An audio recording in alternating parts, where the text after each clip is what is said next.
ಧಾರವಾಡ ಪ್ರತ್ಯೇಕ ಮಹಾನಗರ ಪಾಲಿಕೆ ರಚನೆಗೆ ಅಡ್ಡಗಾಲು ಹಾಕುತ್ತಿರುವ ಬಿಜೆಪಿ ಅನಗತ್ಯ ಗೊಂದಲ ಸೃಷ್ಟಿಸಿದೆ ಎಂದು ಕಾಂಗ್ರೆಸ್ ಮುಖಂಡ ದೀಪಕ್ ಚಿಂಚೋರೆ ಆರೋಪಿಸಿದರು. ಸುದ್ದಿಗೋಷ್ಠಿಯಲ್ಲಿ ಮಾತನಾಡಿದ ಅವರು, ಧಾರವಾಡಕ್ಕೆ ಪ್ರತ್ಯೇಕ ಪಾಲಿಕೆ ಅನಗತ್ಯ. ರಾಜ್ಯ ಸರ್ಕಾರ ತಮಗೆ ಕಳುಹಿಸಿದ ಮಸೂದೆ ವಾಪಸ್ಸು ಕಳುಹಿಸಿ ಎಂದು ರಾಜ್ಯಪಾಲರಿಗೆ ಪತ್ರ ಬರೆದಿರುವ ಶಾಸಕ ಅರವಿಂದ ಬೆಲ್ಲದವರು ತಮಗೆ ಮತ ಹಾಕಿದ ಧಾರವಾಡ ಜನತೆಗೆ ಮೋಸ ಮಾಡಿದ್ದಾರೆ. ಈಗಲೂ ಕಾಲ ಮಿಂಚಿಲ್ಲ.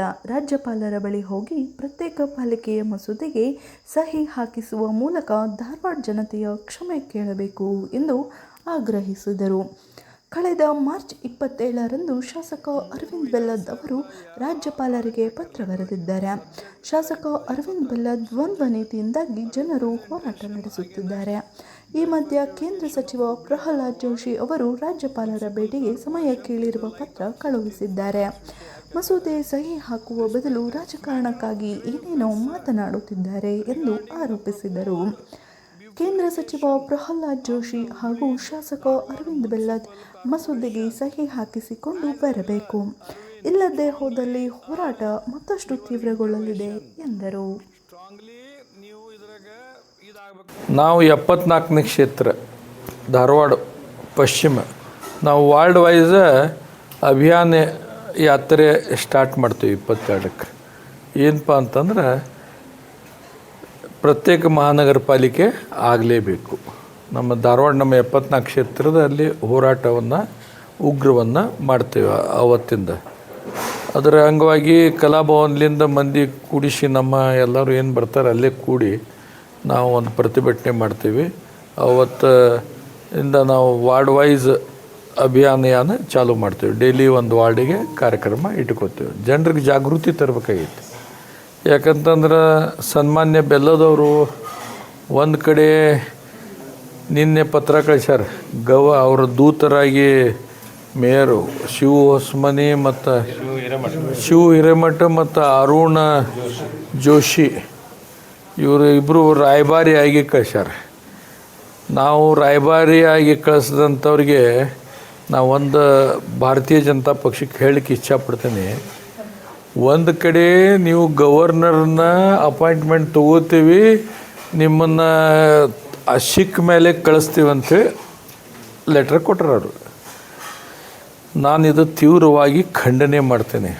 ಒಂದು ಕಡೆ ಅವ್ರು ಏನು ಹೇಳ್ತಾರೆ, 27 ಮಾರ್ಚಕ್ಕೆ ಆಲ್ರೆಡಿ ಲೆಟ್ರ್ ಕೊಟ್ಟೇನೆ ನಿಮಗೆ ಎಲ್ಲ.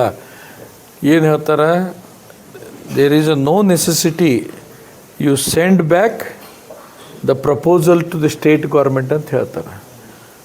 ಅಂದು ಮಹಾನಗರ ಪಾಲಿಕೆ ಆಗೈತಿ, ನನ್ನಿಂದ ಆಗೈತಿ ಅಂತ ಬೋರ್ಡ್ ಹಾಕ್ತಾರೆ. ಇಂದು ಉಲ್ಟಾ. ಈ ದ್ವಂದ್ವ ನೀತಿ ಧಾರವಾಡದ ಜನತೆಗೆ ಗೊತ್ತಾಗಬೇಕನ್ನೋ ಉದ್ದೇಶದಿಂದ ಅವ್ರ ಮನೆಗೆ ನಾವು ಪ್ರತಿಭಟನೆ ಮಾಡಿದ್ವಿ. ಫಸ್ಟ್ ಪೂಜ್ಯ ಮಹಾಪೌರ ಮನೆಗೆ ಮಾಡಿದ್ವಿ.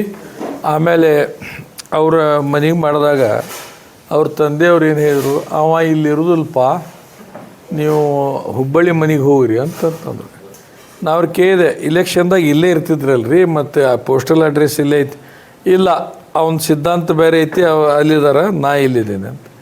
ನಾನಂದೆ, ನೀವು ವಿದ್ಯಾವರ್ಧಕ ಸಂಘದ ಅಧ್ಯಕ್ಷರಿದ್ದೀರಿ, ಅದಕ್ಕೆ ನಿಮ್ಮ ಮನೆಗೆ ಬಂದೇವೆ, ನಿಮ್ಮ ಅಭಿಪ್ರಾಯ ಹೇಳ್ರಿ ಅಂತಂತ. ಅವ್ರದ್ದು ಏನಾಗೈತಿ, ಅವ್ರ ಪರಿಸ್ಥಿತಿ ದುರ್ಯೋಧನ ನೋಡ್ಕೊಂಡು ಕೂಡ್ತಾರಲ್ಲ ಯಾರು,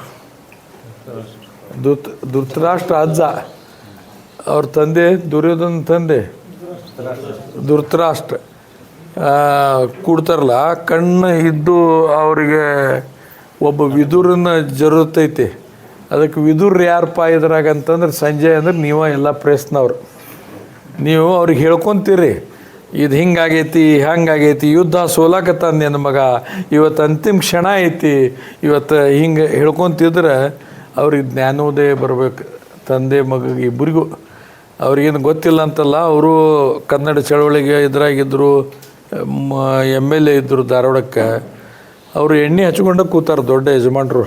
ಅವತ್ತು ಹೋದಾಗ ಏನು ಹೇಳಿದ್ರು, ನನಗೆ ಗೊತ್ತಿಲ್ಲಪ್ಪ, ಅವ ಅಲ್ಲಿರ್ತಾನೆ ಹುಬ್ಬಳ್ಳಿ ಮನ್ಯಾಗ, ಅಲ್ಲಿ ಹೋಗ್ರಿ ಅಂತಂದ್ರೆ. ನಾವು ಅವ್ರಿಗೆ ಹೇಳೀವಿ, ನಿಮ್ಮ ಅಭಿಪ್ರಾಯ ಹೇಳ್ರಿ ಅಂತಂದ್ರೆ ಅವರು ಕಣ್ಣು ಮುಚ್ಕೊಂಡು ನೋಡ್ದಂಗೆ ಹೋದ್ರಿ ಈ ವ್ಯವಹಾರದಾಗ.